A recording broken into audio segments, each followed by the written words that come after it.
안녕하세요. 여러분, 혹시 그런 생각 해보셨어요? 누군가가 곁에 없는데 그 빈자리가 오히려 더 큰 힘을 만들어내는 경우요. 좀 이상하게 들리죠? 오늘은 양영종 목사님의 설교를 바탕으로 한 리더의 떠남이 어떻게 모두를 위한 능력의 시작점이 되었는지 이 놀라운 역설에 대해 한번 제대로 파헤쳐 보겠습니다. 자, 오늘 이야기는 바로 이 질문에서부터 출발합니다. 한번 상상해 보세요. 어떤 리더가 떠났는데 그 영향력이 사라지기는커녕 오히려 막 폭발적으로 커지기 시작했다면 어떨까요? 믿기 힘든 이 아이디어가 바로 오늘 우리가 풀어갈 이야기의 핵심입니다. 먼저 우리가 흔히 하는 오해부터 하나 짚고 넘어갈게요. 우리는 보통 소중한 사람이 바로 내 곁에 있기를 바라잖아요. 그건 뭐 너무 당연하죠. 눈에 보여야 마음이 놓이고 그 존재가 주는 안정감이라는 게 정말 크니까요. 그래서 많은 분들이 이런 생각을 하곤 합니다. 만약 예수님이 지금 내 옆에 딱 계셨다면 하고요. 눈으로 직접 보고 또 궁금한 건 바로바로 물어볼 수 있는 존재가 있다면 지금 겪는 이 두려움이 훨씬 줄어들 텐데 하는 생각. 이건 정말 자연스러운 마음일 겁니다. 그런데 말이죠. 바로 이 지점에서 첫 번째 반전이 나옵니다. 성경을 자세히 들여다보면 아주 흥미로운 사실이 하나 보이거든요.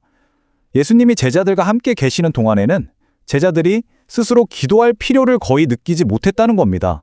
왜냐고요? 문제가 생기면 그냥 옆에 계신 예수님을 깨우면 됐으니까요. 그리고 바로 여기서 문제의 핵심이 드러납니다. 이게 참 역설적인데 제자들 곁에 있는 예수님의 존재 자체가 오히려 그들의 성장을 가로막는 보이지 않는 벽이 되고 있었던 거예요.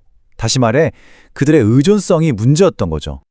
자, 예수님이 떠나시기 전과 후 제자들이 어떻게 변했는지 한번 보세요. 와, 이 차이가 정말 극적입니다. 모든 걸 직접 의존하던 사람들은 이제 기도의 사람이 되었고요. 작은 풍랑 앞에서도 벌벌 떨던 사람들은 이젠 죽음 앞에서도 담대한 사람으로 변했어요. 그리고 맨날 문제 해결만 요청하던 사람들이 마침내 영적인 주도권을 쥔 리더로 완전히 정말 180도 탈바꿈한 겁니다. 네, 그렇습니다. 설교의 핵심 논리가 바로 이거예요. 예수님의 떠남은 제자들이 눈에 보이는 도움에서 벗어나서 보이지 않는 하나님을 스스로 신뢰하고 기도하는 법을 배우게 하기 위한 정말 필수적인 과정이었다는 거죠. 이 현상은 세상의 힘과 하늘의 힘이 얼마나 근본적으로 다른지를 아주 잘 보여주는데요. 그 차이가 뭔지 한번 살펴보겠습니다. 우리가 사는 세상의 법칙은 아주 명확하죠? 권력의 중심에서 멀어지면 그 힘과 영향력은 점점 약해지게 마련입니다.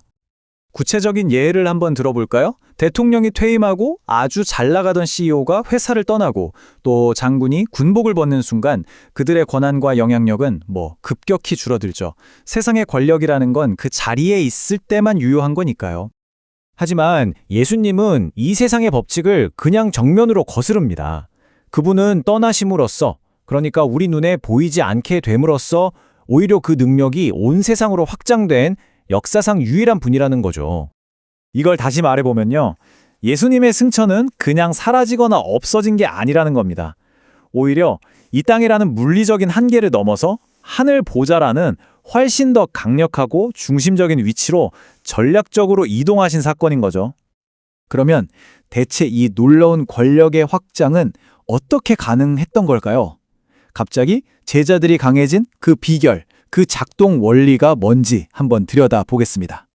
이 설교에서는요, 이 극적인 변화 뒤에 세 가지의 아주 강력한 엔진이 있었다고 설명합니다. 첫 번째는 하늘 보좌에서 시작된 예수님의 중보기도. 두 번째는 우리 각 사람 안에 거하면서 힘을 주시는 성령의 임재. 그리고 마지막으로 이 두 가지가 만들어낸 일종의 기도의 대혁명입니다. 맞습니다. 예수님의 승천은 바로 이 기도의 시대를 활짝 연 사건이에요. 이제 더 이상 예수님 바로 옆에 물리적으로 있어야만 힘을 얻는 게 아니고요. 전 세계 어디선 누구든지 예수님의 이름으로 하나님께 직접 나아갈 수 있는 길이 열린 겁니다. 자, 그럼 이제 이 모든 것을 한번 정리해 보겠습니다. 예수님의 승천은 결코 끝이 아니었어요. 이건 상실의 이야기가 아니라 완전히 새로운 기회의 시작이었던 거죠. 오늘 이야기의 결론은 바로 이겁니다. 승천은 쓸쓸한 퇴장이 아니었어요. 오히려 전 세계를 향해서 만민이 기도하는 집의 문을 활짝 여는 역사상 가장 성대한 개막식이었던 셈이죠. 이 사실이 지금을 사는 우리에게 어떤 의미가 있을까요? 바로 이겁니다. 여러분의 기도가 힘을 갖는 진짜 이유는 하늘에서 예수님이 중보하고 계시기 때문이라는 것. 여러분이 스스로 약하게 느껴질 때도 결코 혼자가 아닌 이유는 성령이 바로 우리와 함께 하시기 때문이라는 것. 그래서 기도는요, 막막한 허공에 외치는 노력이 아니라 이미 활짝 열린 그 길을 믿음으로 그냥 걸어가기만 하면 되는 겁니다. 마지막으로 이 질문을 한번 던져봅니다. 어쩌면 우리 삶의 가장 위대한 기회는 무언가가 내 곁에 있음이 아니라 역설적이게도 바로 그 없음 속에 숨겨져 있는 것은 아닐까요?